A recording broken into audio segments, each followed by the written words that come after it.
Number two, pardon the earlier live. There was a fire alarm going off inside of the building, and it was, disturbance during the live stream. So I said basically all I need in that live stream. Please check the YouTube queue for my abundance of shorts pertaining to the debacle that happened in Butler, Pennsylvania with Donald Trump. Movie of the week is Birth, Rebirth, now free on Hulu. This commentary is pertaining to Taylor Casey. I posted some information to my community page pertaining to the Bahamas press, who has been very vocal, and some might say outright rude and vile, to post an article saying they would not be covering the story because her mother did not tell the truth about her gender. So take the polls on my community page pertaining to all subject matters, if you want to, and pertaining to Taylor Casey. So let's ask that question before we get into this video. Was it wrong for, number one, her mother not to disclose her gender to the general public, the media specifically, number one? Ms. Collette says that the Royal Bahamas Police knew that her transgender child is a biological male. Is that true? Because what people are going to ask is the obvious. Why didn't you say this in the beginning when you first said your child was missing? Why didn't you tell people that the she is our actual he, number one? Number two, what made you come forward to tell the news last Monday that she is a he? Is it because you started hearing talk? Somebody started inquiring? What's the truth? Don't know. But anywho, this commentary is courtesy of Plunder. And this is at the ASHRAM. I don't know the actual date that this took place, but we do know that she was at the ASHRAM 2 weeks when she disappeared, allegedly. She did have contact with other people on the outside of the ASHRAM, such as friends, her mother, so they can give a better timeline of when they last talked to her.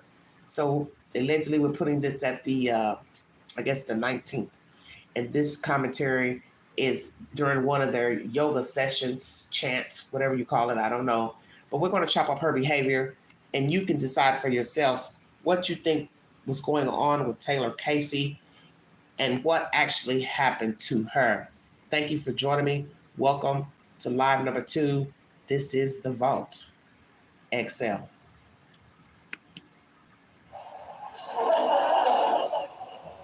All right, I'm going to do page 55.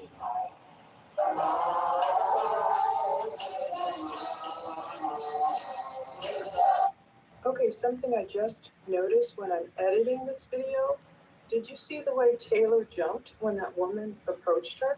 I know nothing about ashrams and chanting and all that. I don't even know what they're singing about, what they're talking about. But Taylor seemed a little discombobulated. She didn't know what page. I don't know what they were laughing about. She was reading from page 55. They're chanting a while, and then maybe the woman thought she needed to. Look how she's acting. She, approaches Taylor, and it's kind of like, ooh. And Taylor jumps and jumps and. Let's go back. I'm going to do page 55.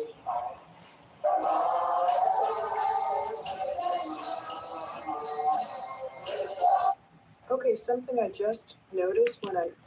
What's going on here? The dead can't talk, or the missing can't talk. So we have to lean on the universe. And what's in the universe?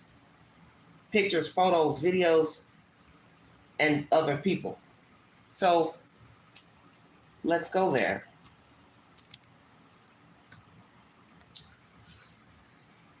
Does somebody from that ashram have information pertaining to the behavior and the demeanor and disposition of Taylor Casey? When are we going to get down to the business of what the hell actually happened at this ashram?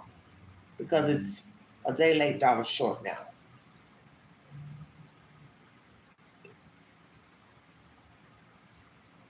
We've already come out the 15th of July. Today is the 16th. We will be vastly approaching a new month.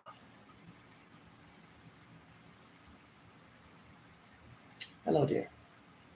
So what is really going on? and this Bahamas Press, that note you wrote briefly in the newspaper trying to rehash the story of Mr. Wesley Bell, who also went missing from the SIVANANDA back in 2013, is disrespectful to him. You put them both in the same article, and you start the article off with how deceptive Miss Colette is pertaining to Taylor. Well, that's not Taylor's fault. Taylor's not here to defend himself. So the mother is the person to be the messenger, besides Miss Williams and whomever else. So why should she not get fair play to press play media time because of something her mother decided to do? That's on Miss Colette. So this is why I always keep trying to tell people that you have to stand account for the things you do and you say. And people just refuse to understand this. That maybe what you think you're doing in that moment is right, but it doesn't turn out right. And now with this new chief stepping in to replace this Mr. Johnson for some nefarious texting, voicemails, or whatever about drugs and taking bribes, you can't trust these people, period. The Royal Bahamian Police, now the newspaper, and also the ASHRAM. So now we're 3-0. And that's because you have all walks of life living on the island, all walks of life working on the island, all walks of life visiting the island. And if you're going to have dirty newspapers, dirty cops, dirty yoga retreats, dirty businesses, hotels, Airbnbs, you are doomed. And I wouldn't go anywhere near Bahamas, Jamaica, nowhere. No South American country, Caribbean, nowhere. I ain't lost nothing in Turks, Caicos, Jamaica, Bahamas. I'm seeing people now posting pictures as if they don't even know that this black woman is missing. I'm just looking at people like, what the hell is wrong with everybody? Because everybody's in their own zone, their own bubble. That's what's the problem. But then as soon as something jump off, everybody wants empathy. Everybody wants sympathy. Everybody wants the U.S. to get involved. Everybody wants somebody to go call the butcher, the baker, the candlestick maker. Well, you know, America's issued a level 2 for travel advisory. Why are you going anywhere? You know, sometimes you have to learn, you have to save yourself. You're going to have to save yourself. You can't expect the American government to save you when there's an advisory. Please stay at your house or stay within the confines of the United States. What's so hard about that? 50 states, you got to go over here. What's in Mexico? Nothing. Jamaica, Bahamas, Turks, Caicos, Honduras, wherever, Costa Rica, nothing, nothing, and nothing. Now, you want to carry your ass down there and get hung up? That's on you. But there's something fishy with this place. This Mr. Bell who went missing, Caucasian male, he was allegedly scuba diving, then wanted to go snorkeling, borrow some equipment, and allegedly went missing. I guess he talked to somebody on the phone, told him of his itinerary for that day, January 2013, and now he's missing. So what? Here, where is he? But what's disrespectful is the fact that this Bahamas Press puts both of them in the same article, Taylor and West, because also a white man went missing from there back in 2013. Just utterly disrespectful. Disrespectful to both, because both are missing from the same place. This place here, this place right here, whatever this nonsense is. What is it? Is it really a yoga retreat? Is it a cult? I don't know. Saw that in somebody's video title, don't know, haven't been to say. Ain't trying to find out. But her behavior here is odd. Once again, courtesy of Plunder, this video. I'm editing this video. Did you see the way Taylor jumped when that woman approached her? I know nothing about ashrams and chanting and all that. I don't even know what this is. What's going on with her? What's going on? But Taylor seemed a little discombobulated, She didn't know what page. I don't know what they were laughing about. She was reading. What's going on with Taylor here? Pay attention. Okay, something I just noticed when I'm editing this video. Did you see the way Taylor jumped when that woman approached her? I know nothing about ashrams and chanting and all that. I don't even know what they're singing about, what they're talking about. But Taylor seemed a little discombobulated. She didn't know what page. I don't know what they were laughing about. She was reading from page 55. They're chanting a while, and then maybe the woman thought she needed some help. She approaches Taylor and it's kind of like, ooh, and Taylor like jumps and jumps, and maybe she was just wasn't aware that woman was there, and she's kind of like, oh. But I just noticed that one. How could she not know she's not there? She's not there. She walked up, sat beside her. She has to know she's there. What was going on here? So, ma'am, who are you? Please tell me you're not Hannah, the one that called to tell Colette that Taylor's missing. Hannah is yet to surface. And Hannah, you have some explaining to do because your behavior is asinine as well. You call somebody to tell them their child is missing, and then when the person touches down on Bahamas soil, you're nowhere to be found. You're in a class, as Miss Colette said. Oh, the class is more important than my missing child, but yet you're the one that called me to tell me my child is missing. This is all bizarre behavior. Lately, everything I've been watching on TV, YouTube is bizarre. Everything. From this nonsense that happened in Butler, Pennsylvania, to this nonsense right here. What happened in ASHRAM? What's going on between these two here in this video? Did something transpire before? Is this something going on that we don't know about? Was something said between these two?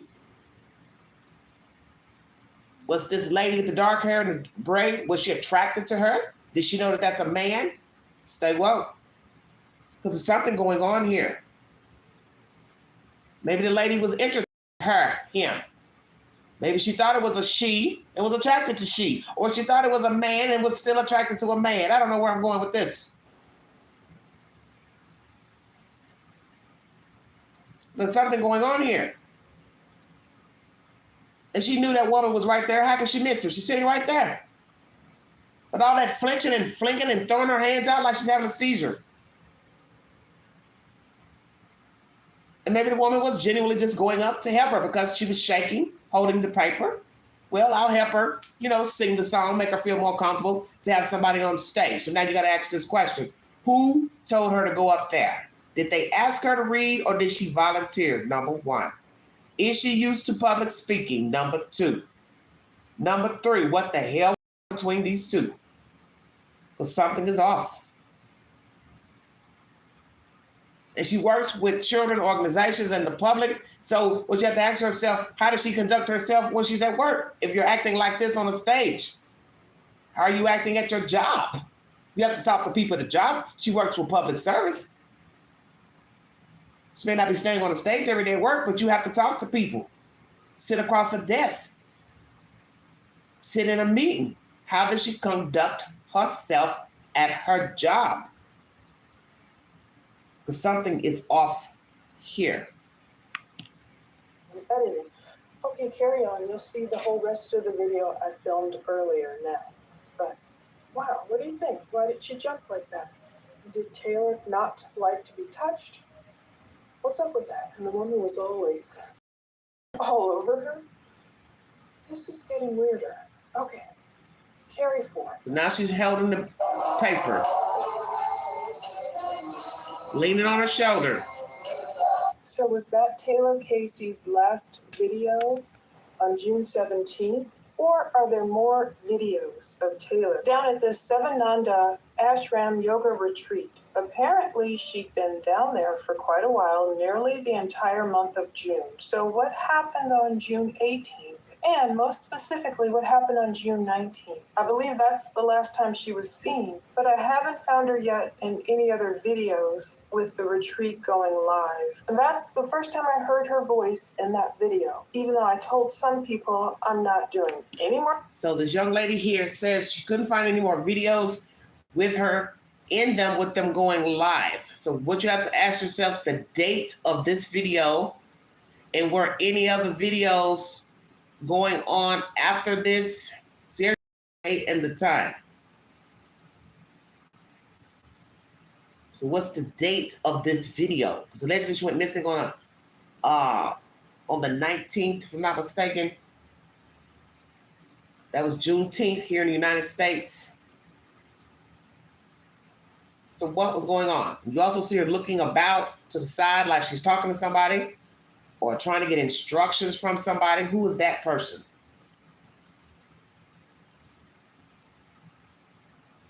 It's what something's bizarre and off. Interesting, this young lady found this information.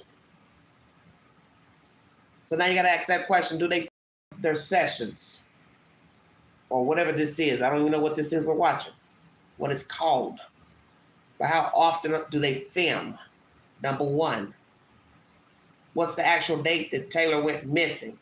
What's the time of day she went missing? Whose company was she in? Did she walk to the mainland? Did she walk to someone's house, Airbnb? Or did she walk out into the water? Was she out there minding her business and somebody walked up to her? There was an altercation.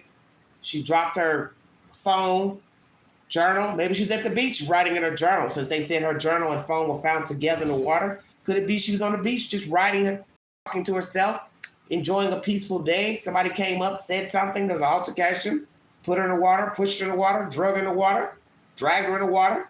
Could it be more than one person? Did somebody decide to play funny games? Hey, let's drag her in the water, see if she can swim. You'd be surprised how ignorant adults can act. Could be just as ignorant as children, teenagers, young people. Let's see if they can swim. Come on, let's drag them in the water. Oh, we know they can't swim. Let's drag them in the water. What are we talking about here? Or are we talking about a woman who's depressed, fell off the rafters on this trip, and unalived herself and walked into the water and drowned? What say you to chat? Any more videos about it because of all the backlash I got from my first video about Taylor. My main focus is that God is love. I'm sure he wants Taylor found. I'm sure God wants Taylor's mom to have peace of heart and mind in knowing what happened to Taylor. The thing that gets me is the police commissioner, Clayton Fernander. He recently gave a press conference yesterday, so today is Tuesday, July 9th. This presser happened on Monday, July 8th. We also mobilized an extensive search with a number of officers. K9, this you see on the screen, is officers from the Marine who spend the entire day checking the harbor and even beyond the harbor. We also looked at aerial search with respect to drone technology. Spend the entire day moving about in the harbor. We also had the assistance of K9, spend the entire day on the 22nd in that area. They picked up a scent and it just led from the tent right to the sea side of it. On the 3rd of July, 2024, we also had the assistance of the drones, underwater drones from the Defense Force, and they spend about half a day. The drones underwater, very impressive, and move around, especially in the general area where the phone was located. And even further, they took to see the area, the general area where the phone was found. They even widened the search, and they came up negative with any additional information. Commissioner Clayton said that back on June 22nd, in that area, he doesn't really give specifics. He said they were working with a K9, underwater drones, I guess in-the-air drones, all these different means of searching for missing persons. He said on the 22nd, in that area, they picked up a scent and it just led from the tent, I'm assuming he means Taylor's tent, right to the seaside of it. I wish he would have been a lot more specific. I like specifics, and maybe he's just choosing his words carefully. I don't know. The canine, did they give the canine a piece of Taylor's clothing like they normally would do? Say, sniff this and see if the canine tracked Taylor's scent specifically from the tent to the seaside, and that's it. Now, apparently they found Taylor's phone 50 feet down in the water, 50 feet deep, which is pretty deep, which is pretty far. They've used underwater drones from the Defense Force on July 3rd. There's still so much controversy over this case. But my main focus is, yes, I hope they find Taylor. I hope they can get the FBI involved. I hope they can get more resources. Even if it is just what part of my mind thinks it might be just a terrible accident. Maybe late on June 19th, the last time Taylor was seen, did she decide to wander out to the seaside, the seashore? Was it rough surf that night? And did an accident happen? Did she just get caught up in a riptide and swept out to sea and swept out in the darkness? We don't know. I think about the time, though, I did visit Paradise Island, that huge hotel right there. It was in October, though, back in 1996. The sea... We'll stop there. I don't know what's going on with this ASHRAM. Don't know anything about it. Don't know who owns it. But there are many of them in the world, United States, I guess, wherever. The point is, what was going on here with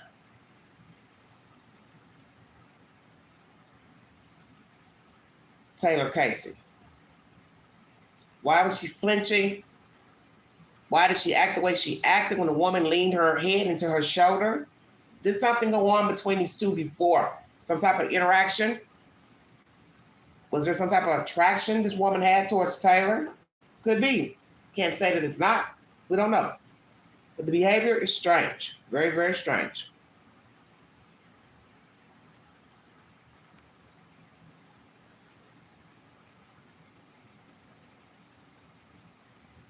Very, very strange. I don't know what's going on.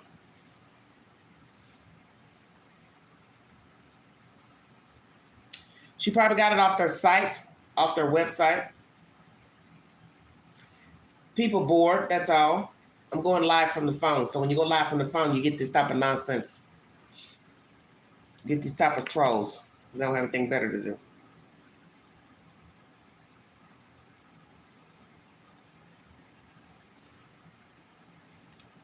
Brooke says foul play. Hey, Brooke.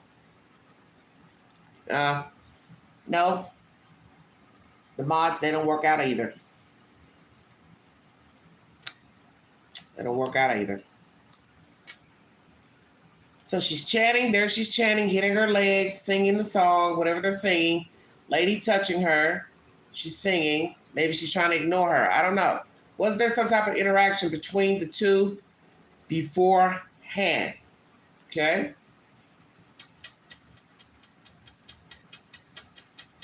What's happening here?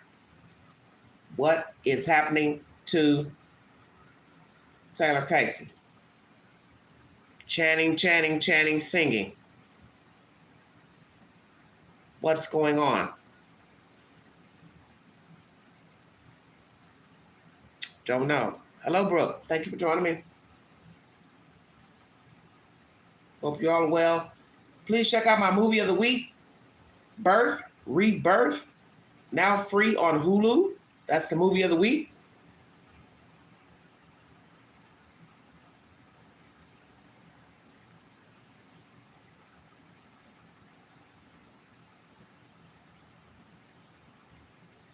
Strange, strange, strange. Well, if you have Hulu, it's free on Hulu. I didn't see that it was free. YouTube, I think you have to buy or rent it through YouTube.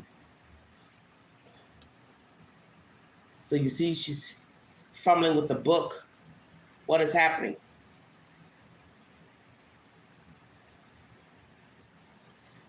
Dolores said she was scared. Yeah, they're gonna make their money. Now you can see smaller camera where they're up there together. She gets up and she leaves, and the other lady is maneuvering with the microphone.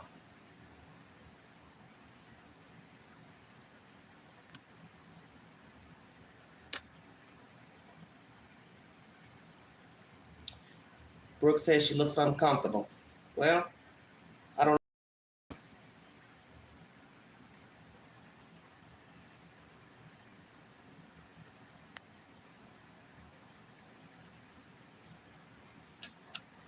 Taylor Casey, where is she?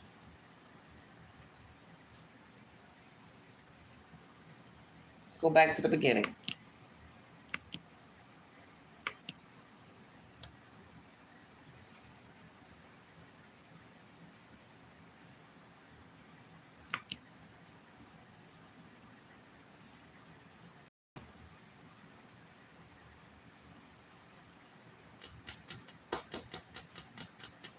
What's going on right here, everybody? Weigh in.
She got herself in a situation unknowingly couldn't get out of it. Meaning what?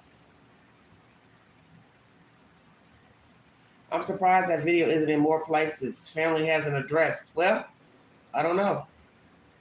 Well, I reached out to the mother today. I sent her the video.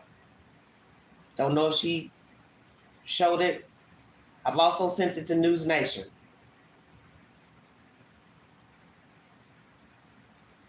I think she's no longer here. Okay. So what happened to her? We have this video now showing her being uncomfortable in a session. What happened?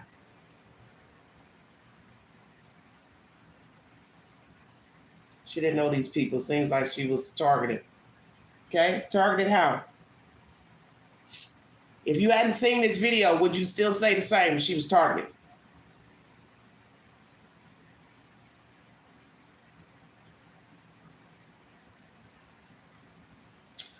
Let's go to my community page. The information you just saw is courtesy of Plunder YouTube channel, if you're curious. Please check out the Queen's community page. I've got extensive content on it. Oh my goodness, look at all the stuff. Look at this here. Couldn't wait to get outside yesterday rather. Get shot on Saturday and at the RNC on Monday. You can't make this shit up. It's weird people out here. Movie of the week. That's the layout of the scene from Saturday. Butler. Here is the article pertaining to Wesley Bell and Taylor Casey. Feel free to go on my community board to check out the information. And Wesley Bell has a Facebook page, Facebook group that are still hoping to get answers to his disappearance. He also went missing from the SIVANANDA ASHRAM retreat in 2013, January 25th, 2013. Last seen going snorkeling. Perhaps time has come to take a closer look at the yoga retreat on Paradise Island. That's the title of the article. Now, when you go into the article, you're going to see it's kind of, can't blow it up, but basically they're saying they will not be covering this case because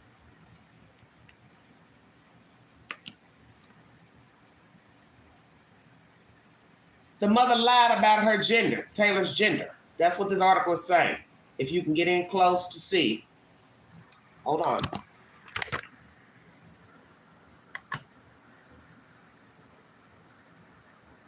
Family refused to identify cases of transgender women. The idea of hiding that and selling the lie that it was a she and not a transgender was dishonest and deceptive. So that's why it says right there. Now, Bahamas Press has no interest in this missing persons case, especially after family refused to identify Casey as transgender women, not woman. He can't even speak good English. There we have it. So feel free to go to my community page to blow that up. It is in the Google search if you're curious to its authenticity. Ooh, sorry about that. This is bad. So now we have a newspaper saying we're not going to cover her story because her mother was not truthful about her identity. How is that fair to a missing person that their mother decided to hide their identity when they need help being found? Whether she's alive or dead, it doesn't matter. The point is she needs to be found, recovered. So if she's alive, she needs to be found. If she's dead, she needs to be recovered. That's not her fault because we don't even know what happened to put any blame on the victim. Number two, the mother. Yes, she should have announced to the world that this is a he that people would be looking for. Because indeed, if the body surfaces, nobody would call her if she didn't say it was a man. Now, she says that the Royal Bahama police knew that it was a man. But obviously, they didn't tell the media. So I don't know what's the truth. I'm not here to say that Miss Colette is a liar, but all I'm saying is nobody knew as far as the media here in the United States and obviously over there. And you could tell the look on Brian Hinton's face. He wasn't too overt when he interviewed her last week, but you could tell he kind of words when she said, oh, it's two situations that are keeping these investigations stalled. She's black and she's transgender. So I'm sure Brian Hinton was kind of like, well, what you say? You understand? Because I think it was a shock to a lot of people. But the only reason why I brought out this content 2 weeks ago that she was a he is because I kept seeing men making comments in the videos that, hey, you should be looking for a man. And I thought, hey, why are you saying that? That's rude. Although I did look at her and think she had some very strong features for a female, but you do have some masculine looking women. So you don't want to call somebody out if you don't know their true gender or make allegations that they look either way. But now we know it is a guy. What a fine mess. What a fine, fine mess. Something else the Queen found in her research.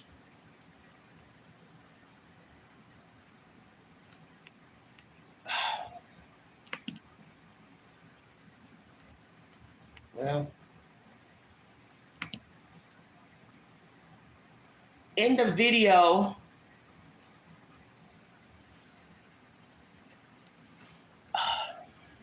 I can't find what I'm looking for, of the tent. I don't know what's going on. You can see a pink case on the floor of the tent. Her phone was found in the ocean. I don't know why this is not moving out of here. Hold on, you guys. Lord, I can't know what I'm doing.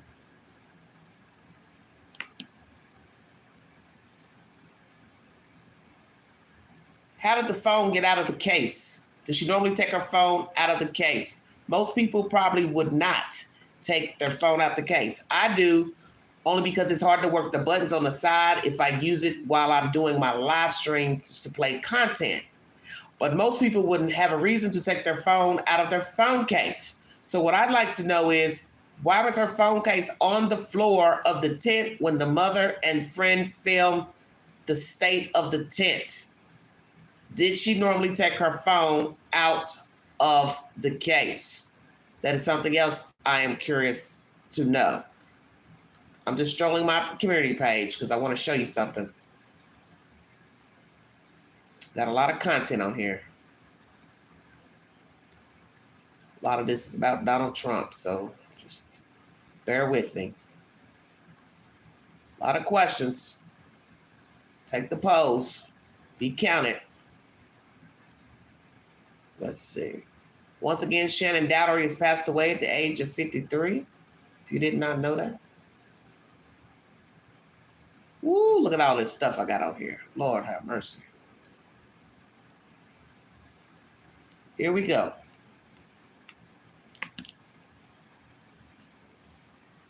I think the mother knew there were problems in the Bahamas when it comes to gender. Did her daughter tell something about her troubles? She said the course is hard, and she told her other best friend, Jessica, that they were intense, whatever that meant.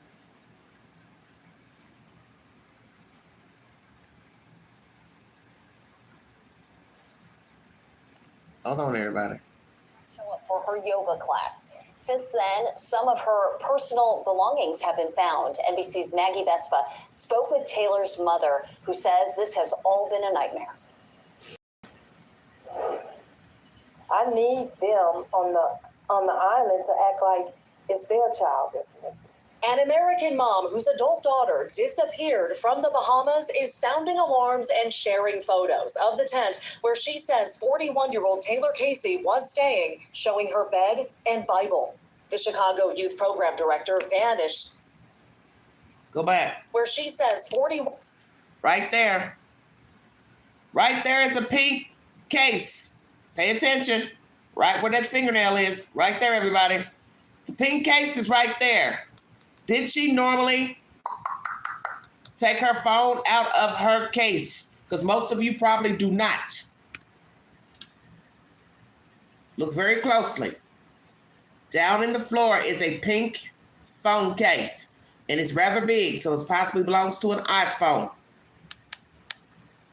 Did she normally take her phone out of the carrying case? 41-year-old Taylor Casey was staying, showing her bed and Bible. The Chicago Youth Program Director vanished 2 weeks ago from the SIVANANDA ASHRAM yoga retreat on Paradise Island. Her family and friends traveling to the compound last week, now pleading with American authorities, including the FBI, to get involved. There you have The it. state of the investigation in the Bahamas right Go right there. FBI to get involved. The state of the investigation in Wait a minute. with American authorities. Right there.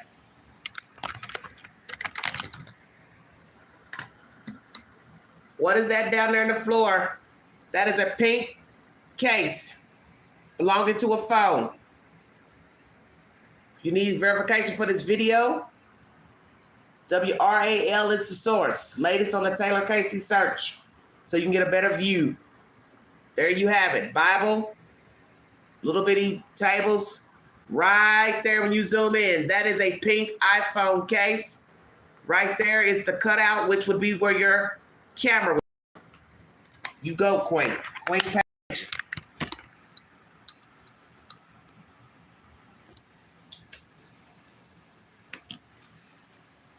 Authorities, including the FBI, to get involved. The state of the investigation in the Bahamas right now, how would you characterize it? Non-existent. Casey's loved ones alleging Bahamian police mishandled the investigation, leaving that tent, a potential crime scene, open to the public and never distributing missing persons posters. They add police and staff at the retreat told them they'd initially alerted some guests, but not all, that a woman had disappeared and asked Casey's family not to approach guests, explaining They were on vacation and they wanted to respect their privacy. the family fearing Casey may have been targeted, with the U.S. in January issuing a level 2 travel advisory to the Bahamas, warning of rising crime. Meanwhile, police there say the investigation has been thorough. We used our drone technology. We used our K9. We've used our divers. Authorities in the Bahamas telling NBC News investigators found Casey's phone in the ocean, but that her passport is still missing. The yoga retreat saying in a statement, "We did our best." Right there. In the ocean, 50 feet down. Then why was it out of the case? Did the mother notice that odd? Did the friend notice it odd? You've been around her long enough, Miss Williams. Did she carry her phone out of her case? Why was the phone case on the floor? Somebody answer that question. Miss Williams, you should know better. You're the friend. You hung around with her. Jessica, you hung around with her. Did she normally take her phone out of the case? Number one.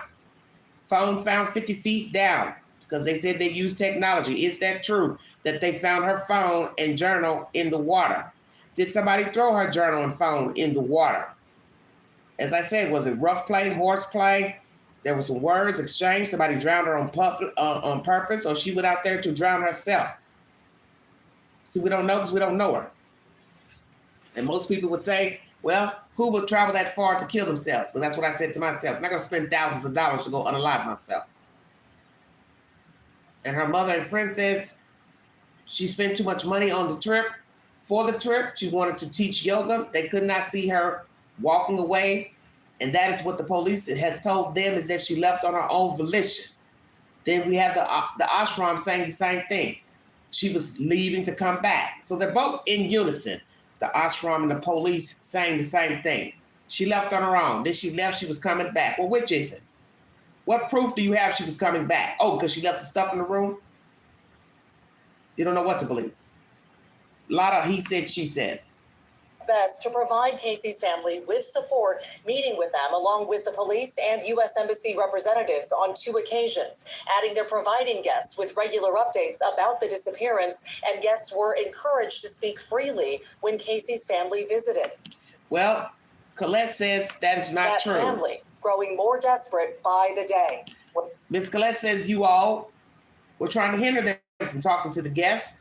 It took you 7 days before you even let the guests know that she was missing, number one. You posted to Facebook 5 days after she went missing. So that don't sound like you're too concerned about the guests. So this is what's interesting about this island. Everybody looks like they're covering up something. You act like you're so concerned about Taylor, but I don't think you are. Because it doesn't take 7 days to notify the guests by email that you have a missing guest. So this is what I say to everybody listening. They would treat you all the same, whether you're black or white. That's how I look at it. A white man went missing in 2013, and now a black transgender person went missing in 2024. Now, I don't know if their disappearances have anything to do with each other, but it's odd. Because how do you go missing from an island that takes a long time just to walk down the beach to get to? So there's no way to get out of there but water and boat. And you can't hang on to a drone to fly out of there. So what are your options? You also will see the way the beach is set up and the way the rooms are set up and tents are set up. It's easy access to anybody to just walk up. It's not gated. None of the pictures you see here show that it's gated. There's your picture right there. Initially alerted some guests, but not all. Does that look gated to you? Where do you see gates? Nowhere. Fencing? Nowhere. Palm trees, regular trees, sand, and structures. We also get testimony that 2 strange guys were hanging around. One with a walkie-talkie and one with a tent. Which is it? They didn't say what the race was, which I find odd. Islanders? Black? White? Hispanic? What? Caribbean? What? Don't you find it interesting? Everybody's spinning a story with the least amount of information. You're not getting the truth to what's going on. Fearing Casey may have been targeted, with the U.S. in January issuing a level 2 travel advisory to the Bahamas, warning of rising crime. Meanwhile, police there say their investigation has been thorough. We used our drone technology. We used our K9. We've used our divers. Authorities in the Bahamas telling NBC News investigators found Casey's phone in the ocean, but that her passport is still missing.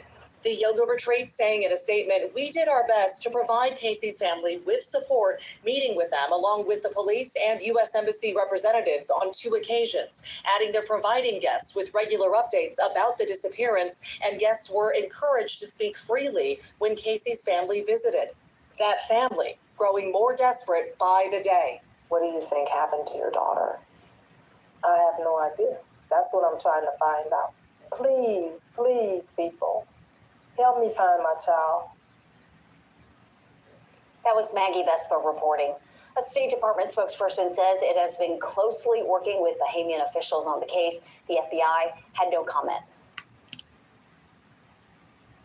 Missing Chicago woman Taylor Casey was reported missing in the Bahamas on June 20th after she did not show up for her yoga class. Since then, some of her personal belongings have been found. NBC's Maggie Vespa spoke with Taylor's mother, who says this has all been a nightmare.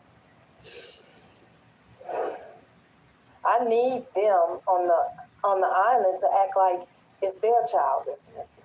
An American mom. Well, they can't act like she's their child because she's not. And it's sad we live in a world where you have to role play. It seems like the more I watch content pertaining to true crime, the more I watch the behavior of two-legged creatures, it just seems like people are just oblivious to what the hell is going on in the world.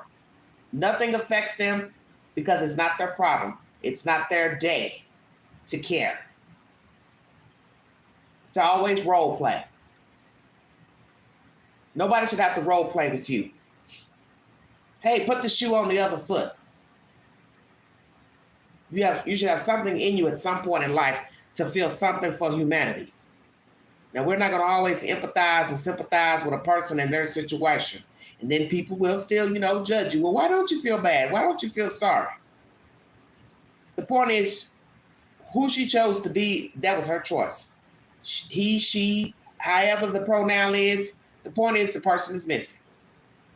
And it's not her fault, his fault, that the mother decided not to be truthful with the media. Colette has to sleep with that. That's on her. That's on her. She probably telling herself, I probably should have said something, but I wanted them to act concerned. Well, look what happened. They weren't concerned, the ASHRAM. Because you got to now prove the ASHRAM knew that she was a man and was biased.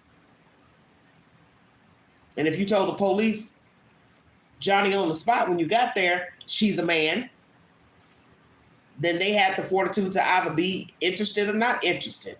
I don't know. I don't know what the hell is going on. I know this is a hot butter mess. I know this. And I know there's a travel advisory from the United States. Best take heed to what the United States is telling you. If they're telling you to be cautious in traveling, you should just go ahead and say, I'll pass. We've had too many cases recently of people coming back with problems because their asses got stuck over there and couldn't get back. We had a white boy stuck because he had a bullet in his pocket or some shit. We had a white woman who was stuck because of some pottery she bought. We had 2 white women who got off of a ship and was allegedly sexually assaulted and drugged before that. What else do you need? You want to go over there to these countries? Knock yourself out. But you should see it's like the Roach Motel. You check in, but you don't check out.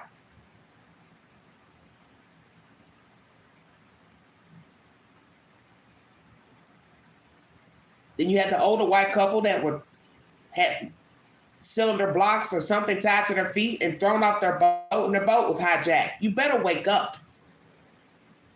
These people over there, they don't care anything about their own people. Have you seen the list of people missing in the Bahamas, Nassau? It's a long list. Trust me, because I looked at it. Full of black folks. Just full. And I mean, they're every age. Male, female, young, middle-aged, elderly, missing. Some were deemed runaways, the young girls. But the gist of the story is, even if you put runaway, well, where is she? Because my goodness, you're on an island. How far can you get without a damn car and no money? It is time for people to wake up. and realize that everybody does not have your best interest at heart. Whether you are stateside in the Caribbean, Mexico, or you go abroad to Europe or any other foreign country, you have to be aware of your surroundings. Everybody is not your friend. Everybody does not mean you well. Whether you are hooking up, going on a date, going to a house party, a dinner party, you don't know people. Yes, people need to open their eyes. Exactly. You don't know people. And that's the world that we're in right now. That it doesn't matter where you go. You have to be careful. And especially in foreign countries, because once a person knows that you are a European or an American, they think you have money. They don't know that you're barely living. They don't know how long it took you to even save up for the trip. They don't care. They think you have money. That's why you don't carry your good jewelry. You don't wear diamonds, gold. Don't wear nothing of value that you can't stand to lose. And it's almost to the point where you can't even wear your good shit here in America.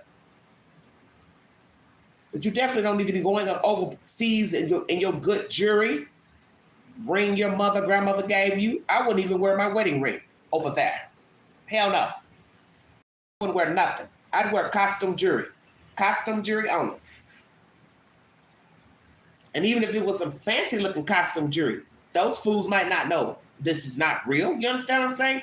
Because you have to think like how they think. They're poor, they're destitute.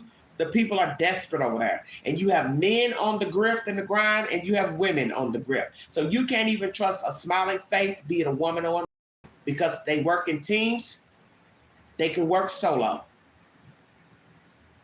Now, as for this video I showed you, courtesy of Plunder, hope she don't mind me sharing her content, which naturally is a public video, so it shouldn't be a problem. But anywho, just letting you know, it came from Plunder's YouTube channel. I don't know what was going on in that video, but she was acting very peculiar. Taylor Casey. So do they film all of their yoga sessions? She said she looked at a lot of videos.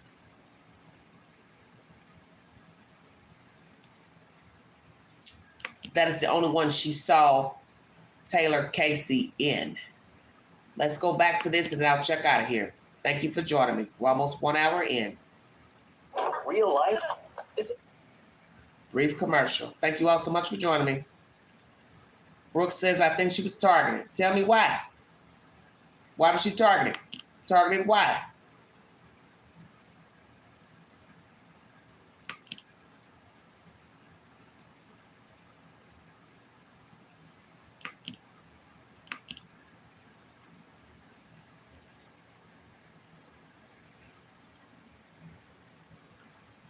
Please pay close attention.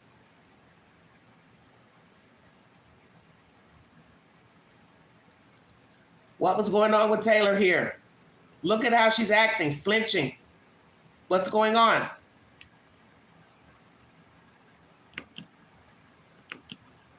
Lady pulls up, and all of a sudden she starts acting peculiar. She's there alone, she's fine, she's giggling, reading. Now the lady comes up, she's flinching. What's going on here? Come on, you guys. Work with the queen.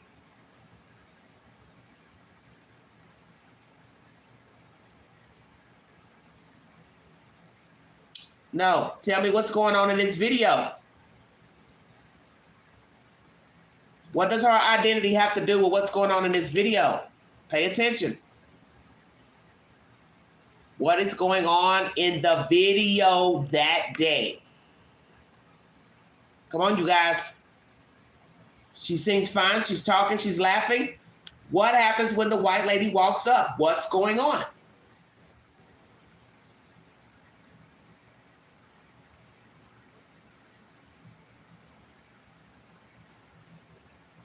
Replay, replay, replay. What's going on there?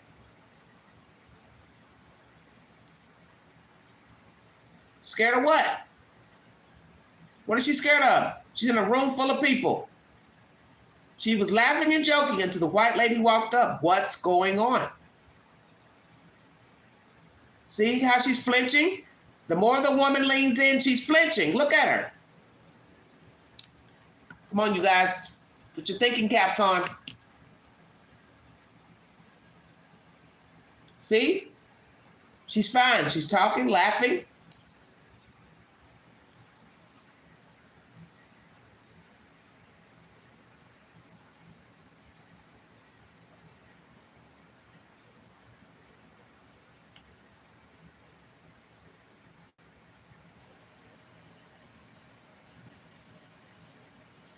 Well, ask yourself this. If I am not a public speaker, why would I take on this responsibility to sit up here and read this to an audience? So I need to know if she was asked to read or she volunteered. Is it that she's shy? She wanted to try to be more overt? And the thing you also have to remember is she went on this retreat to be a teacher of yoga. So how are you going to be acting like this and then go back to Chicago and teach yoga if you're going to be afraid to be near people? Come on, you guys. Put your hats on. You're forgetting why she's actually there. She's there to learn how to teach yoga. It's a training program for 1 month. You want me to believe she's going to take this information back to stand in a corner? You're going to spend thousands of dollars to teach people yoga, but you're too scared to be near a human. Come on. Pay attention.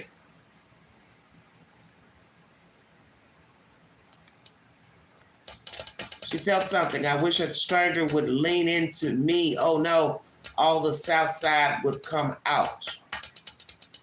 But Tootie, you're not listening. She's there with people in close proximity. They're sitting by each other, chanting, singing, doing yoga. Come on, you guys. You see the people sitting in the audience. They are close to each other. You know this before going. I'm sure they give you a description in the manual before you sign up. When you go to the website, they should explain everything to you. They also explain dress codes, everything. Make it make sense. Why was she flinching when the lady leaned into her?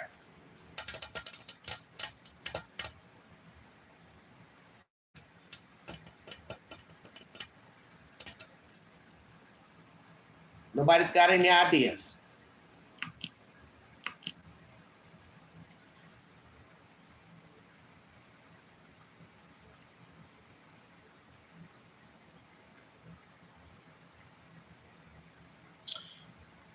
Somebody says, I think that woman knew that she was a man.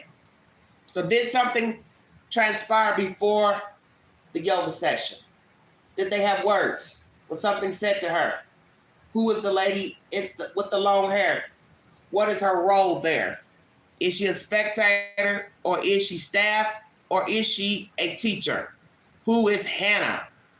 But as you see, she's leaning into her shoulder. She's very comfy next to Taylor. Was there some type of attraction between the woman, but Taylor wasn't interested? Stay woke. Let's see what else this lady's talking about. It's a bizarre behavior. Sweet Jesus.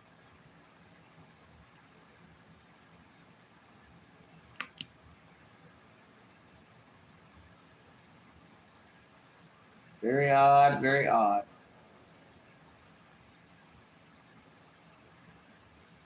Mental health, perhaps. Maybe we're not getting the truth to who Taylor Casey really is. Could that be the issue? But there was more to meets the eye of this young lady. And we're not getting the full spectrum. She's nice, she's friendly, she'll do anything for you, but there's more to her. Now, as you see this picture here, nothing. They're in the middle of nowhere.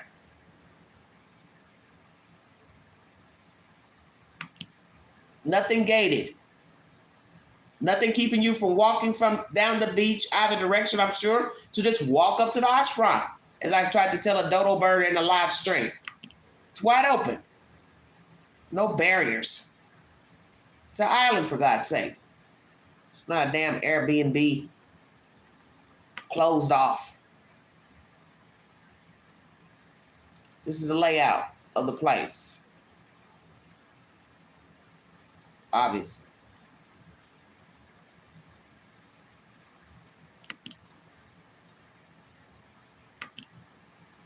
Trying to see if there's more of this video. Beautiful place. Not a place you would think to go to get lost or hurt.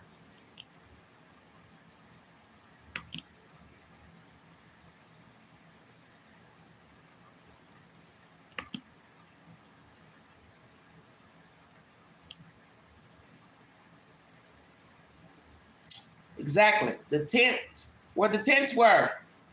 No good. See the area view here? It's straight to the ocean from that top deck where they were doing the yoga. You're in the middle of nowhere.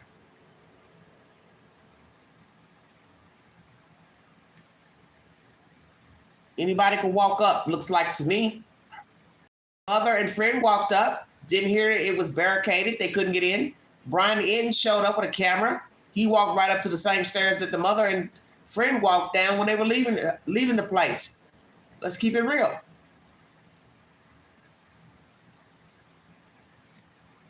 What's the truth? What are we missing here?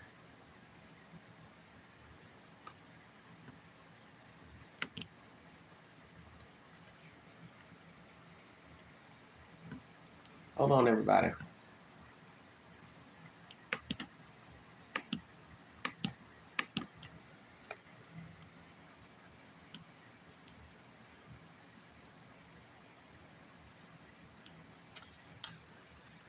Trying to get this volume here.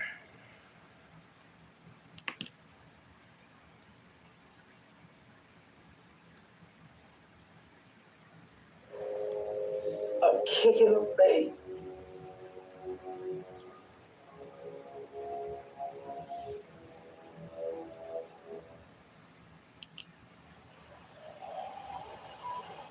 Kick in the face.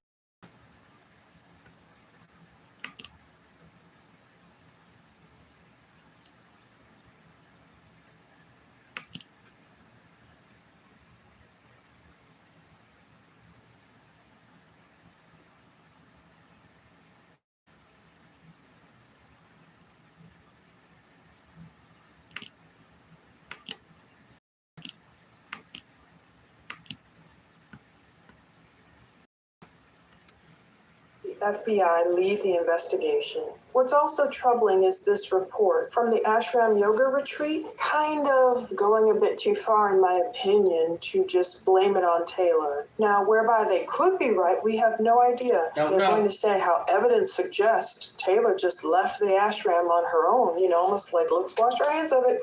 We can take her money, but, if she disappears, not our fault. And I'm not saying it is their fault. It's just everyone needs sensitivity chip, I believe, when it comes to a missing person and a mother's heartbreak. So the Ashram Yoga Retreat is saying, oh, evidence suggests she wasn't abducted from the site. She probably left the retreat voluntarily. They are actually claiming that Taylor's mom's comments are false and defamatory and not based on facts. Now, this ashram, I didn't like the fact they used this guy with a consulting firm, obviously like some PR rep, not a lawyer, to start speaking out on their behalf. In this report from tribunemedia.net that Taylor's disappearance was discovered when she didn't show up for morning classes. She was last seen at the retreat late on the evening of June 19th. Her disappearance has attracted a lot of attention, and they start, glomming in on how Colette told NBC the retreat company didn't keep like a cohesive narrative regarding her daughter's disappearance, claiming that guests at the ashram were discouraged from talking to Colette and Emily. Now, this guy, Peter Goody, CEO of PGHR Consulting, said in a statement to the Tribune on behalf of the retreat company, quote, "We are concerned that the story infers that Taylor Casey was abducted from the ashram. That is false and defamatory and not based on facts. The tent photo in the NBC story taken by Taylor's family shows no signs of struggle. Her toothbrush and personal care products were in the tent in the photo, indicating she was going to return. Her passport, items of clothing, and purse were not in the tent photo, indicating she took them with her, along with her phone." That's exactly what I've been waiting. In pictures, you will see that she carries a purse. So now we have here Ms. Plunder saying purse, passport, other effects were not in the tent. That's why I kept asking you all this the past week. Where's her purse? Her passport? They assumed she was coming back because personal things were in the tent, such as toothbrush, lotion, clothes, undergarments, so on and so forth. But where's her passport? I don't need my passport to go to the beach. Do I? Did she feel safe leaving her purse unattended? I don't think we saw a purse up there on the stage with her. So I assume she would leave it behind in the tent. But let's be truthful. That's a tent. What's a tent? Anybody could go in your tent and steal your belongings. Well, Tootie, everybody's not tidy, so it wouldn't matter. Just because they may practice free mind and all that, that don't mean that's where your mind is. Free spirit or cleanliness, tidiness. I don't know anything about it. But what I'm saying is, you're not in a hotel room to where you can lock the door. That's why I was saying earlier, and I've said in my live streams pertaining to this case, when you're traveling, you don't need valuables with you. You don't need to be taking all your damn devices, computers, laptops, iPads, because people steal. The staff will steal. They'll watch everything you do. They're going to watch to see when you leave the damn room. You got cameras in the hallways. They're watching all of that. They can double back when you leave. This is why you don't need to take stuff with you. Everything needs to be on you when you leave. You take your wallet with you, take your purse with you. The only time that purse needs to be sitting in that room is when you're in it. So you think about carrying a purse, travel bag with you. When you're doing these yoga sessions, you're not going to have your purse right there, your backpack, or whatever you carry, your purse, wallet. So that is risque right there if you don't have a room. She was sleeping in a tent. Anybody can walk in a tent and steal your passport, purse, phone. Hell, steal you from the way it's looking. What's going on here?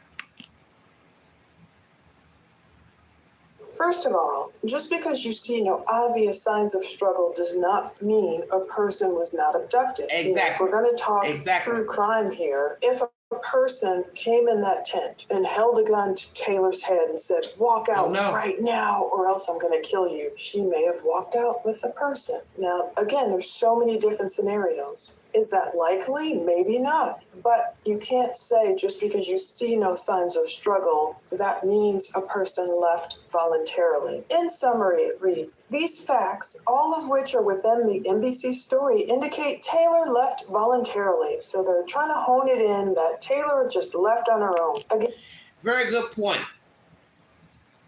But then one's going to say the flip side of that. Wouldn't it be risky to try to do something to somebody in a tent, not knowing who's up, who's still asleep, woke, looking at their phone devices in a tent? It will be very hard and risky to try to harm a person in a tent because the noise is going to travel. It's not like being in a room and you have an altercation, strangulation, suffocation. You can get away with that. You just got to worry about coming out of the room. And if you were seen going in the room. I don't have a theory as of yet. I don't really know what happened because I don't know her. And the way she's acting in this video, I really can't say.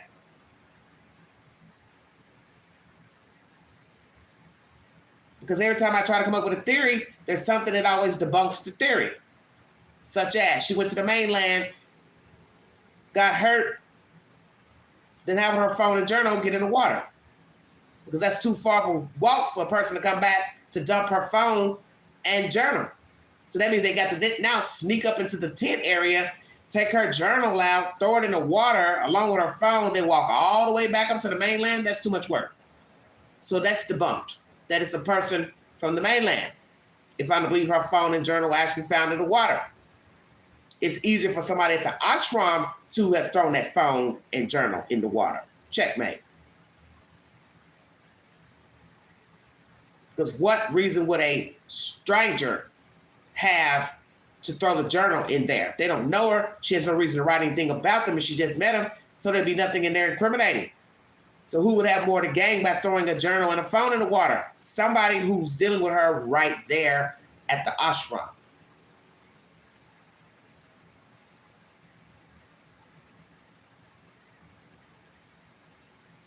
Throw the journal in there, drown out the water, drown the papers, excuse me. But then you got to ask yourself, something still seems strange about that. Almost sounds staged. Throwing the journal and the water there, and the phone and the journal. Getting tongue-tied, excuse me. Did this lady walk away? Somebody made a comment about that the other day, that if her government name is not Taylor, and it's Terrence, she could have easily left the island and walked off into a new life. But then it still should have flagged it because the last name is Casey. So if she's going by Taylor for a female, but her government name is Terrence, the passport still should have gotten flagged because she still be using the same last name. So I don't really know. It's all bizarre. Again, they very well might be right. However, it's not positively indicative of Taylor leaving voluntarily. We also wish to point out that Taylor's phone pinged in the water as tracked on her niece's iPhone app. There was no indication from that evidence she was abducted as you reported. Now, I don't think NBC reported Taylor was abducted. I believe what every press report I've read has simply gone over scenarios. Okay, potentially she could have been abducted. Potentially she could have accidentally walked into the water and ended up taken away. Who knows? A simple question to the family regarding the iPhone tracking as to her whereabouts would have been a prudent inquiry. I have no idea what they mean by that. A simple question to the family regarding the iPhone tracking as to her whereabouts would have been a prudent inquiry? What does that mean? It's almost like just a diss. A prudent inquiry would have been a simple question to the family regarding the iPhone. So look at that. Those tents are underneath the yoga area where they do the yoga outside. Up here where my arrow would be where they do the yoga outside. Look below.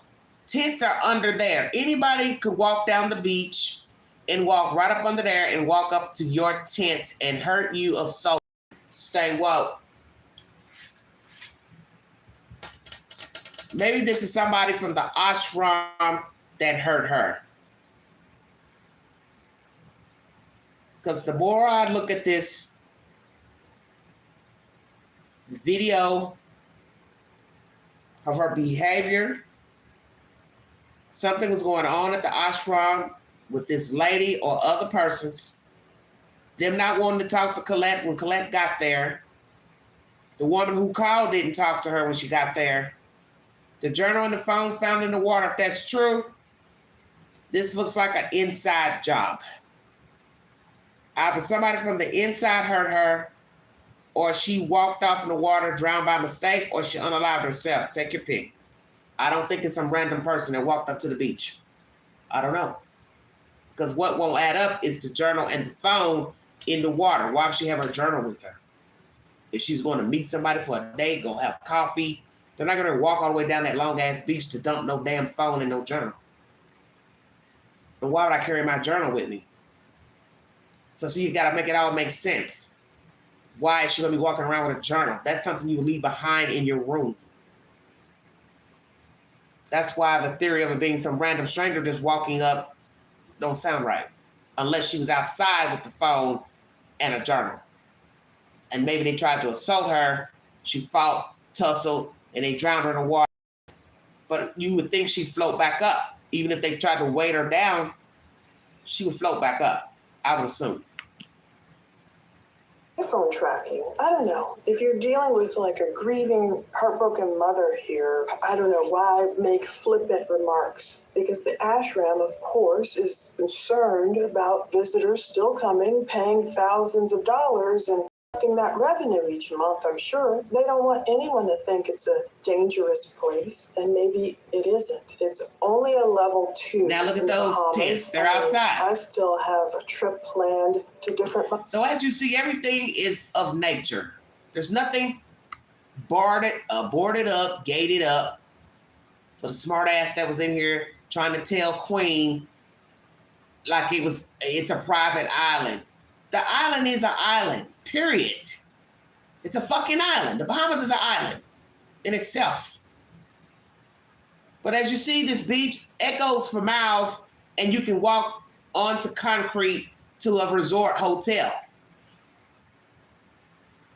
The point is somebody can still walk down that and have access to the same ashram. So that's why I said you got to make it make sense. We got tents outside. We got tents up on some type of decking. No type of coverage to keep the people safe. You are assuming that they're safe amongst people that they have a common ground, but that's not necessarily true. We have heard of people going out of town, traveling to deliberately assault people, hurt people, rob people. You cannot assume because somebody's there doing what you're doing, they're there for the right reasons. If you think that, you're in a world of trouble. Because there are thousands of stories of people who went on vacation and were robbed by other people who were there just like them. People being assaulted on cruises by other patrons on the cruise. Sexual assault, rape, all type of nonsense. So you cannot think, oh, I'm in this tent next door, I'm spending thousands of dollars, she's spending thousands of dollars, we're going to get along just great. You can't be that oblivious. At Bahamas locations next year. Should I cancel it or not? I don't know. I'll let the Lord lead me. Let Jesus lead you. The police Not found necessarily, the no. phone I based haven't on done a that deep app. dive. This is all public information. The beach in front of the ASHRAM is a public beach. The photos in the NBC story show the beach. There are non-guests and members of the Exactly. public that walk along that beach That's what I'm daily. saying. Okay, so what are they saying? Anyone in the public could have taken her? So or- that's what I wanted to say. The beach, common sense should tell you it's public. That's what I was trying to tell somebody who was so ignorant acting on the panel a week or two ago. So I tell you, people do not think before speaking. If Brian Enton walked up to the ASHRAM with a camera, what made you think this was private? Just because it's far away from a hotel, so what? He walked up. They filmed. Colette touched down. What did she do? She walked up. So how private is it if I can walk up? Because it's not. And as you hear this lady here saying, the ASHRAM sits on a public beach so people can walk up. So it ain't that private then. So it can't be private if people can walk up on the beach.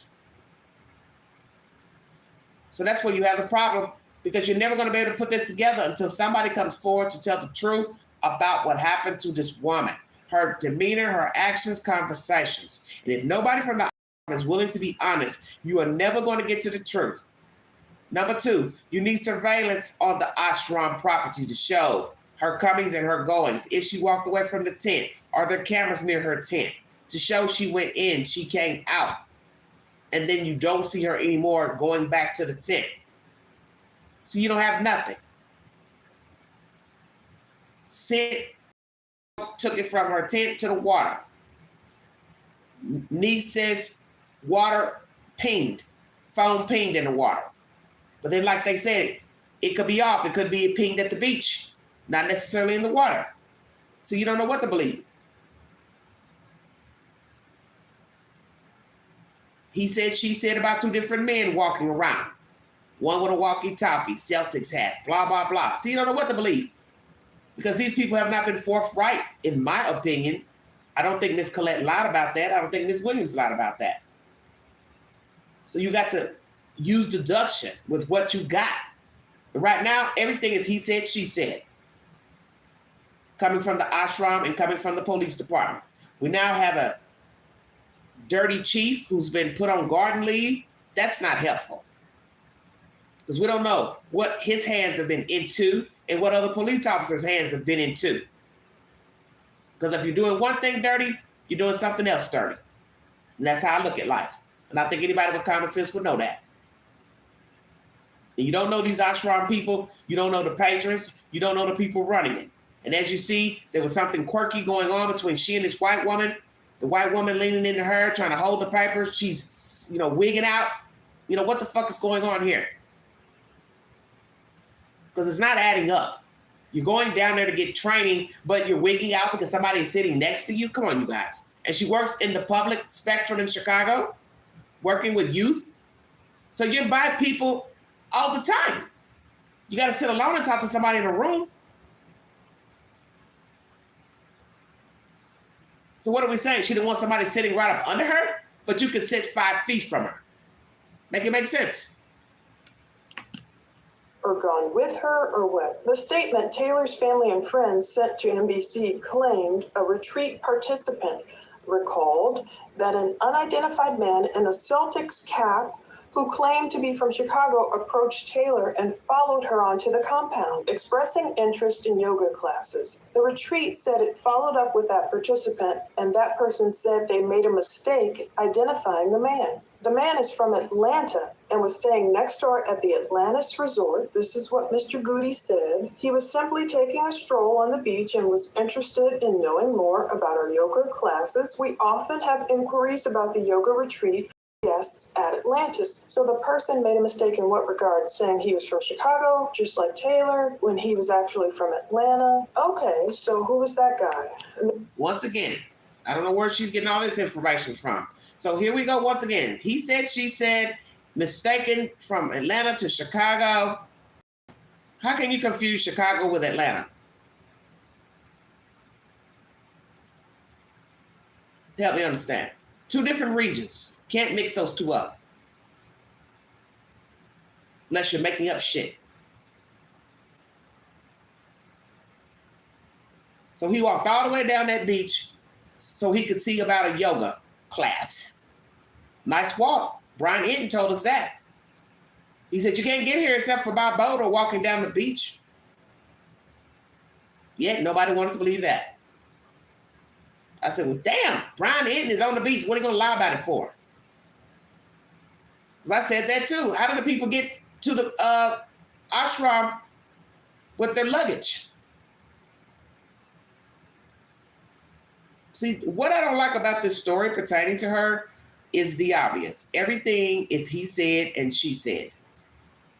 And the mother and the friend did not get a good vibe when they went to the ashram. So imagine if they don't have a good vibe and everything we're hearing is coming from the ashram, why are we going to believe what these people are saying from the ashram? It makes no sense. They can't mesh. They left because they felt feared for their safety, which I won't doubt they probably did fear for their safety. Because if my child went missing here, I don't think it's a good idea for me to be here past dark 30.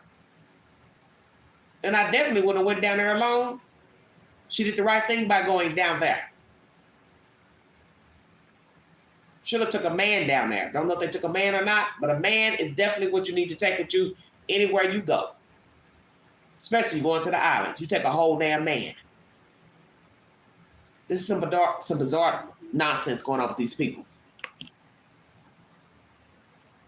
And there's another guy. The other individual described in your report was holding a walkie-talkie, and our best guess is that he is a security guard for one of our neighbors. He entered the ashram about 2 p.m., a time when our students were in class, and stayed for a couple of minutes and left. So they Were you born between 1960? So who was this guy? Why would a guy with a walkie-talkie be walking all the way down to the ashram? When Brian Hinton told us it's a long walk, far walk. So he's out of his jurisdiction to be down there with a walkie-talkie. And what did I tell you all about a walkie-talkie? In order for a walkie-talkie to work, that means somebody else has to also have a walkie-talkie. Anybody paying attention? Because I think somebody's not paying attention. A walkie-talkie needs to be received by another walkie-talkie. Just saying.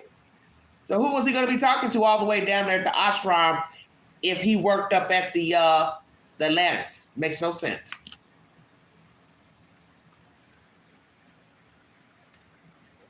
company spent hours with police as officers explained the full extent of their investigation to the family. Her niece. And let the family just see a whole bunch of stuff. The company says it spent hours answering the family's questions. I hope the ASHRAM really did spend hours answering any questions the family had. Like some commenters say, this ASHRAM seems to be reacting in a defensive manner. Even if there is no evidence that Taylor was abducted, it doesn't mean they have evidence to rule it out. The cops have to literally say, okay, what evidence do we have? Only if and when they find Taylor, and for example, let's see if all evidence leads to, heaven forbid, an accidental drowning with no foul play. That's a great possibility. Unfortunately, then you could say, okay, we can rule out an abduction, but before that, we don't really know. The yoga retreat has put out their own statement about being distraught over Taylor's disappearance and everything, and they talk about how Taylor's mom and friend expressed gratitude for their support. Now, this is where Taylor's mom said, look, I was being polite because my mom taught me to say please and thank you, but that doesn't mean I was pleased. And even Taylor's mom and friend departing the Bahamas and going back to Chicago, feeling like their own lives could have been in danger, was something they mentioned. But basically, Taylor's family is asking for support. You know, they want this story to stay out there. They have this whole press report out there. They're saying only the area between the ASHRAM yoga retreat and Atlantis were searched, according to police. They want to see more about the CCTV footage at the Atlantis. Now, even though the ASHRAM, as I understand it, doesn't really have a lot of video, if any security video, which... Where is the security cameras? Where are the security cameras? Where are they located? Do they have a lot of them? If not, that would be foolish not to. So if they don't have a lot, they would have them now, as not to end up getting a lawsuit for foul play. Assaults. No matter what type of business you have to have security cameras. That's common sense. My understanding from what I've read about the ASHRAM, it's not all that. Some people like it, some people don't. One person said you had to help with the meals, make their meals, and they were like, why am I traveling all this way to have to cook my own food, prep my own food? Which I kind of feel like that too. It's all vegetarian diet, so there's no meat. But if I go somewhere traveling and I'm spending a lot of money, I don't want to have to do anything. I don't want to play around in chickpeas and all of that. I want to cut up my cucumbers and vegetables to eat. I want it cooked, served, whatever. I'm paying thousands of dollars to go cook my own damn food. I'm just saying, everybody's different. And all the money you're making, just like somebody said, all this money you're making, why don't you have chefs, people to cook the food? Why ain't everybody else chipping in to cook their own food? That's stupid. So what are the people making that's there to teach the yoga? Is that where all the money's going? Just to teach the teachers? Pay the teachers? So you're buying the food and everybody's just standing around pretending to be chefs. Man, ain't no damn way.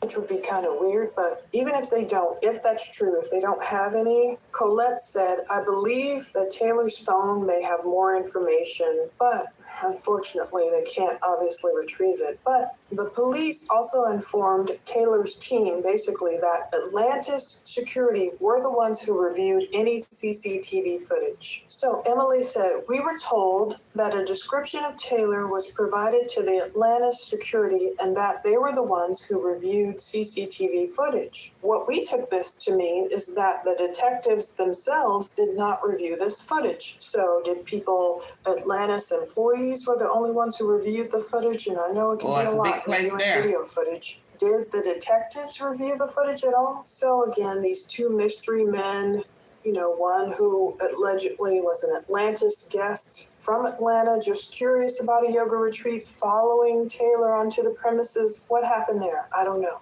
And what happened with the guy with the walkie-talkie? Is it, just coincidental, has nothing to do with anything, or what? But there is a woman who's being more vocal on Facebook and different places, Beth Shaw. She said, previously, I just returned from a 3-day retreat at the ASHRAM and found so many things strange. I 100% agree with you, she wrote. No one was talking. I got reprimanded by the Swami for asking questions as I write articles for yoga magazines. And she's the founder of a school that runs retreats and conferences all around the world, including India. She said, I found it very strange. Group dynamics are such that people in these retreats bond very quickly and become friends and confidants. I was asking some questions, got questioned by the head Swami on my way out. I also believe that if a participant is struggling, it's the responsibility of the teachers, and perhaps in this case the Swami, to check in with those, be aware of their psychology. There's a lot more to tell. She didn't see any pictures of Taylor,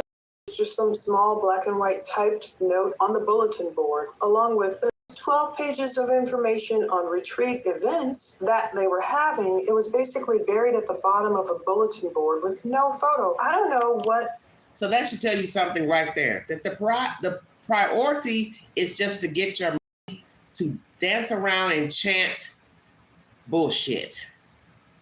These people are spending all their money to go there for whatever reason, to take the courses, and then they go missing and you don't give two fucks. You wait 7 days to send the people there an email to tell them that one of the patrons is missing. Does that make any sense? You posted 5 days before or 5 days after she went missing to Facebook to tell Facebook people she's missing.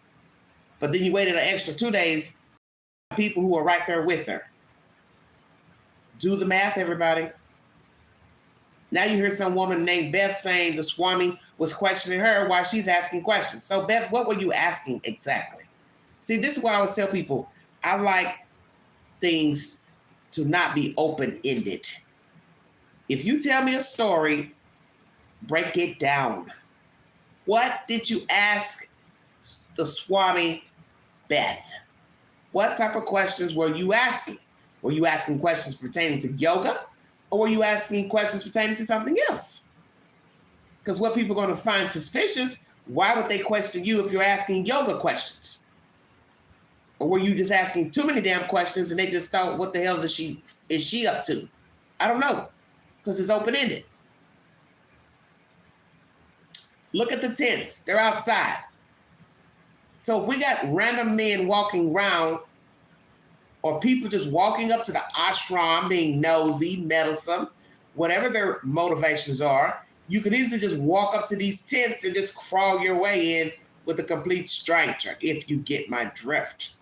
So when you have tents spread out, who's really watching the tents to see what people are doing and not doing? You wouldn't be. So that means a random stranger could also walk up and play some funny games with the people in the tent, on the beach, so on and so forth. And we do have creepy crawlies who will crawl up a balcony. As you saw those 2-level chateaus or whatever you want to call them facing the beach. We do have crafty thieves, sadists who can climb up on a railing and make their way into your balcony window and have their way with you. It's happened here in the States.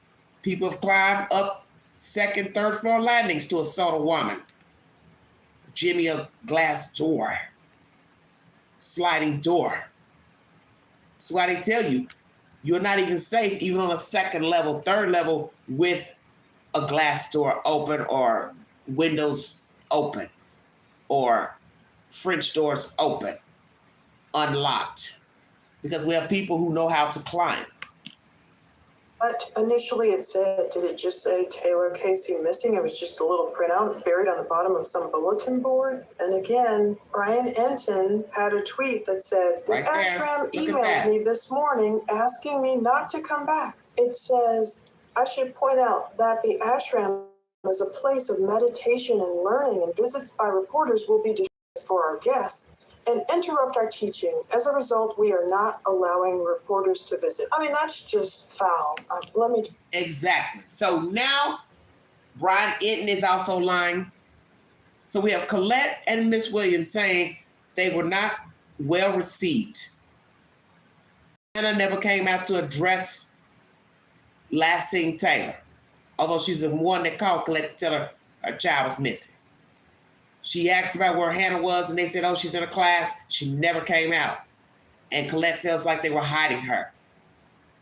Now we have Brian Enton saying the same. He was told, don't come back, as not to bother the people. And Miss Colette says the same thing. That's what they were told. These are guests. These are tourists. They're trying to enjoy themselves. But yet you put out a statement, oh, we were helpful. Miss Colette was receptive. And now she's defaming us. That's what the ASHRAM and the police department are, the same. Well, you can't tell her how she can feel. If she feels as if you all were not honest in your information to her, police and ASHRAM, then that is her perception. naturally you're going to say you did all you could, you were helpful, you were trying to give her information. But if her vibe felt like you all were off, you all were reading the script, that's her perception. You can't tell her how she should feel. So we're talking about two separate entities giving off the same vibe. Police versus the ASHRAM. What are the odds? Then we have the police going back and forth with Colette about she didn't give a statement. And then Colette tells the news, well, they never asked me for a statement. She says, don't you think I would give you one? That comment I found bizarre. Why does Colette need to give the police a statement? She's not under investigation. She wasn't there. So why does the mother need to give a formal statement? About what? You should be asking somebody at the ASHRAM for a fucking formal statement. The mother was in Chicago or out of town. So why does she need to give the police department a statement about her daughter? I don't even understand that. See, all of these people are full of shit. Let me tell you, if a person spends thousands of dollars, let's say thousands upon thousands, to go visit Atlantis, Paradise Island, and that person mysteriously goes missing from that hotel, and of course reporters glom onto the story and they want to know what happened to this missing woman, for example. Now, it would look pretty bad if the Atlantis would say, oh, we don't really want any reporters here questioning what happened to our guests. And, our guests are just here trying to chill by the pool, have a daiquiri. We don't want to be bothered with your missing daughter. And that's how it's coming off the ASHRAM's response. Whether they believe it or not, that's how it's coming off. And it was just, they needed better crisis management, let me tell you. Nothing defamatory, nothing slanderous being said here or by Taylor's mom. It's just the heart of the matter. The heart of the matter is that, oh my goodness, yes, our guests paid thousands to be here and we care about our guests. And yes, police, process this tent. Please, do whatever you can. DNA collections, fingerprints, photographs, videos, whatever you have to do. Question our guests, the ones who want to be talked to. That's what they claim they did. Whatever guests wanted to speak, could speak. But, you put the meditation and chanting and teaching aside for a second to prove that you care about a human soul more than anything. And it's really sad that some people are commenting, I wouldn't want my vacation disrupted either. I mean, oh my goodness, heaven forbid if I went on a vacation, on a cruise or something, or, if I went to wherever, the Bahamas or somewhere, if there's a missing person, I believe my instinct would be, let me help look for her. Maybe it's just because I'm in true crime or something, but you put your relaxing and meditation aside for a second to show you care about a human soul, a living being, a human soul, whether they're transgender or not or whatever. I just look at Taylor as a human soul that's missing. So, you see, everybody thinks differently. Somebody would say, well, I don't want to talk about somebody missing. But then somebody would say, well, damn, they're right there with you. Why would you not want to be concerned about somebody that's in the same place that you are in? Because if she can go missing, you can go missing. And that's what people don't seem to understand. They don't have any empathy. You could end up the same story, end up the same way. You are no better than she is, or any better, rather. And I say this all the time during the lives. No one is exempt from being a victim. Imagine all the people in the cemetery who didn't think that they could end up there, but got there. That's the point.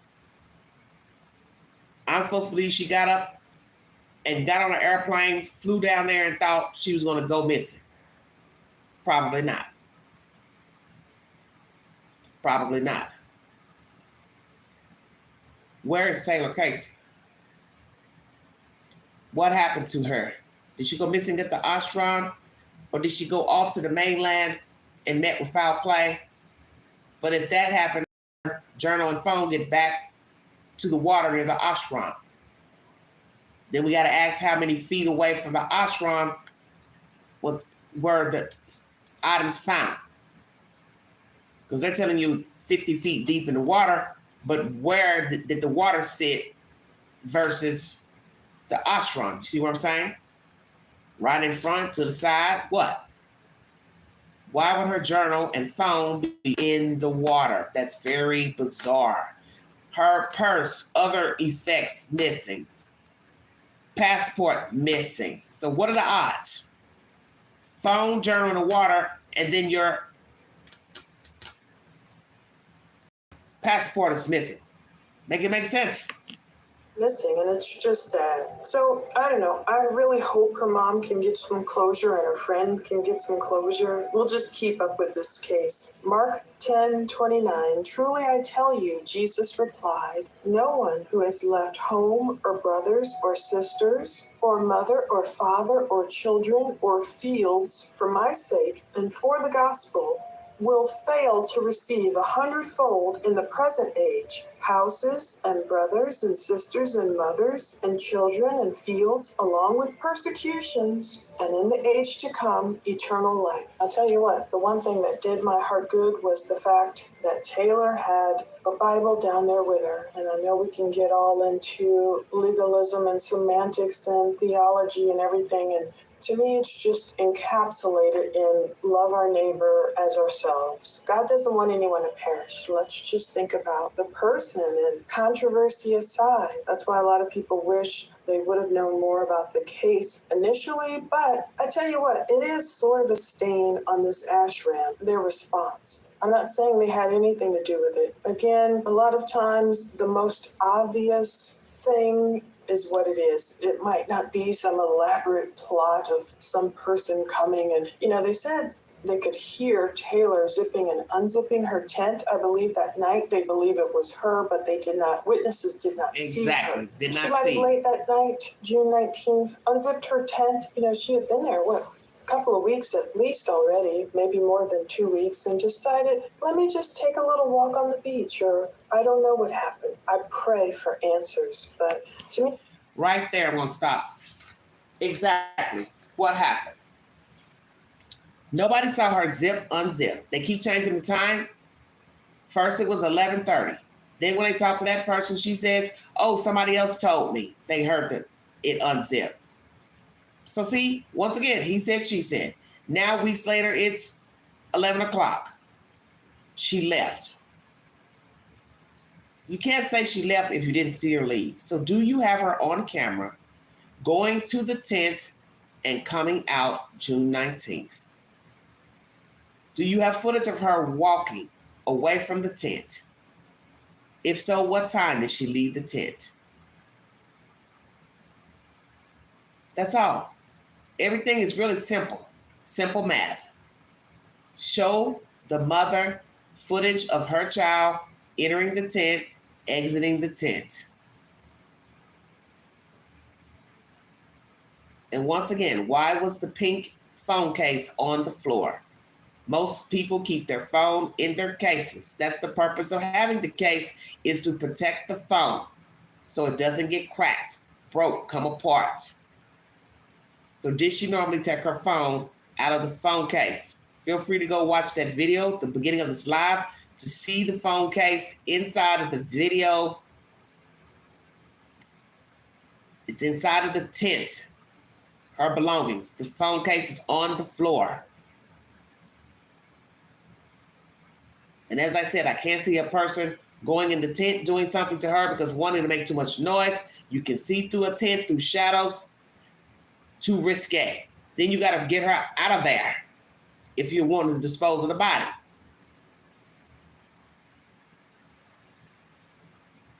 And if you're ruffling and shuffling with somebody could hear that. That would be too direct, too overt. If you're going to try to assault somebody in a tent.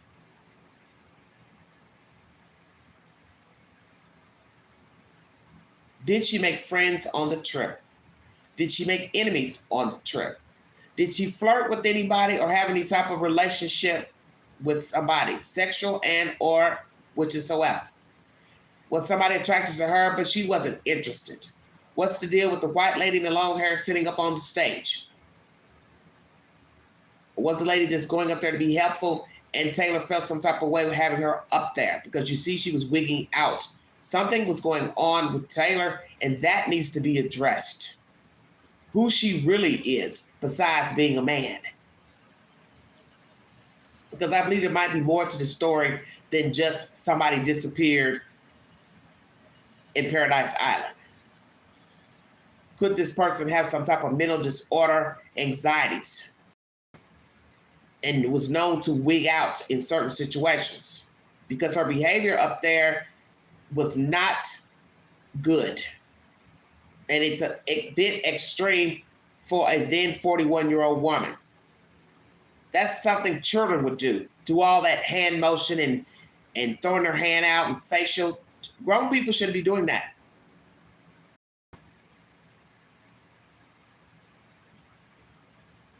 Because when you get a close-up of the video, you will see she was shaking, holding the paper.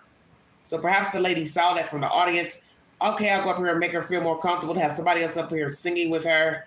But somehow, Taylor wasn't receptive of the lady coming up there. See, we don't know because we don't know what happened on this trip. We don't know the people, and nobody from the ASHRAM is talking. If somebody from that damn ASHRAM would get some, balls about themselves and start telling the damn truth of what the lady was doing on the trip, how she was acting, we might get to the bottom of where the hell she is. But they don't want to talk because they're too busy worrying about their fucking image. Well, you don't have a good image. You have a whole human missing. And you also had a whole human that went missing the 25th of 2013, January. Where is Wesley Bell?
Here is another person missing from the SIVANANDA ASHRAM Yoga Retreat.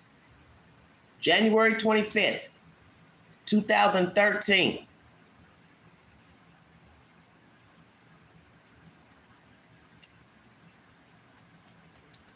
Where is this man?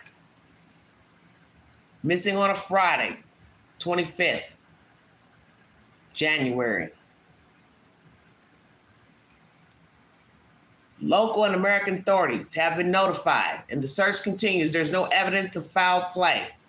Family friend Mrs. Knox said he had gone scuba diving Friday morning and returned to the hotel, ate lunch, and brought some snorkeling gear to go snorkeling.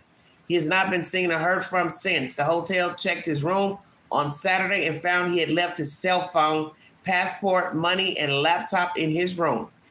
It was said that a book his friends had seen him reading was found lying on a bench in the area he was staying.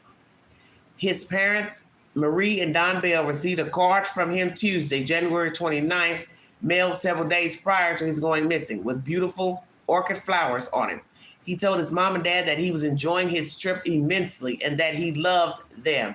Bell's parents are unable to get to the Bahamas as they do not have passports. Anyone with information is asked to go to the local authorities. Wesley Bell is 42 years old and currently lives in California. He grew up in Deer Park, Texas. More photos of Wesley can be seen on the BahamasWeekly.com's Facebook page in our albums.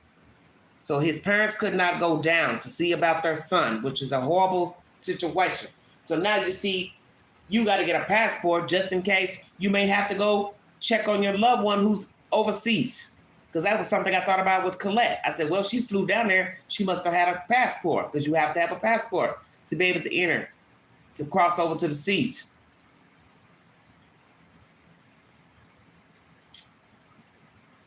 Crime, please. What happened here? Book left where exactly? So if he was going snorkeling, why would a book be out? It was said that a book his friends had seen him reading was found lying on a bench in the area he was. A bench where? Make it make sense. A bench where? Outside? On his balcony? Outside the hotel? Where is this American man? Wesley Bell. In January 25th, 2013, went scuba diving and then later decided he wanted to go snorkeling. And allegedly was supposed to borrow some type of snorkeling gear. Did he get the gear? Who was he supposed to get the gear from? Did he get the gear, go under the water, and it malfunctioned?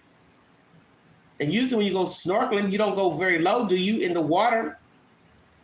From my understanding, snorkeling and scuba diving are different. Scuba diving is deeper waters. Snorkeling is lower water. What happened? That's my content, everybody. Wesley Bell, missing from the SIVANANDA ASHRAM retreat, January 25th, 2013. We now have 2 Americans missing from this retreat, Paradise Island, Nassau, Bahamas. One's a white man, one's, yes, a black man. And one was transgender, which is the black man. Now we have to ask, did he have any identity issues? Might as well ask. The next content I'm going to bring to you is something I've been pondering for a couple of months because I didn't know if I wanted to touch on this subject or not. Coming out of Texas, is there a serial killer out there in Texas killing men? Because somehow they're saying that none of these cases are linked. So I watched a documentary a few months ago. But I find it strange that only men keep popping up in this Lady Bird Lake or whatever it's called. Very bizarre. Do we have a male serial killer killing men only? Or we just have a lot of suicidal men and or drunks that like to jump into the damn lake? Take your pick. Like, share, subscribe, drop your comments below. Give me your opinions pertaining to this information. I'm also going to put up a poll and some commentary pertaining to this video. Thank you, Plunder, for this information, this video. If you all would like to check out her content, feel free to do so in the YouTube queue. I'm going to continue my commentary on this subject until we get an answer pertaining to this case. But I will tell you, I did reach out to the mother, Miss Colette, by a text message because her number was, I guess, put on a billboard pertaining to her missing daughter. And on that Facebook page, the guy said not to only contact the police department. But I think Colette made sure to put her number up there because she wanted to get information about her child because she probably don't trust the police. So she put her own number up there. Well, I took a chance. I have not called the number directly, but I only sent a text as not to bother her. But I've sent 2 texts, and this one text I sent was of that article from the Bahama Press to let her know that information was printed about her child and that they don't want to cover the story. And I feel like she had a right to know, just in case it helps some way in the investigation pertaining to the disappearance of her child. And I also sent her information about Mr. Bell, that he is currently missing as well in that commentary. If you'd like to donate to this great network, $ Big Angie 129 Cash App. Stickers and chats are always welcome during the live stream. Please check out my content on Donald Trump. It's in the YouTube queue. I have a lot of shorts up pertaining to this debacle that took place over the weekend. As most of you know, he attended the RNC last night in Milwaukee, Wisconsin, obviously unfazed, unfaded by the events of almost being murdered in Pennsylvania. Very odd behavior of Mr. Trump, and odd behavior of the people who went to this rally. And I'm going to say it in this live, and I'm going to be done with it. I do find the behavior very strange of many of the people who attended the rally. I find it very odd that people are watching a gunman lie on a roof as if he could not have just started shooting them. I don't understand any of that. And the people who keep commenting under my shorts, you are not even addressing the issue pertaining to the damn video. The issue is, why would anybody be standing around while somebody is on top of a roof with a fucking AR-15?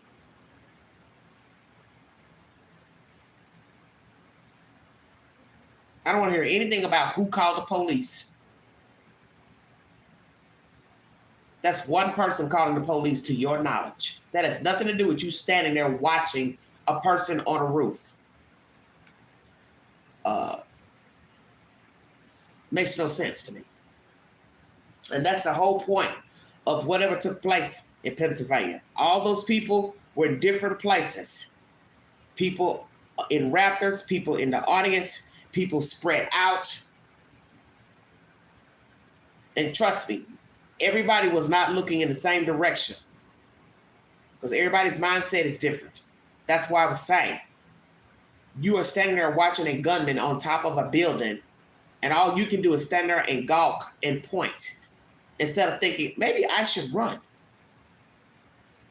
That makes no sense to me. Now, a lot of people that's in the main arena that were in the rafters and the seats, they probably didn't look over there because it was a little ways over. So they couldn't see the man up there on the roof. But some of them their behavior was just as strange once they heard the gunfire. And I get it. The first thing you should do would be to duck down, lay down. But those who were in areas that were out of the perimeter to where you could get to your own car, I don't understand why you all still hanging around. That's bizarre to me. Just bizarre. That's my commentary, everybody. Thank you for joining me. Have a wonderful week. Stay hydrated. Stay cool. Drink plenty of fluids. And also, movie of the week, Birth, Rebirth, playing free on Hulu. You've been listening to the Vault XL.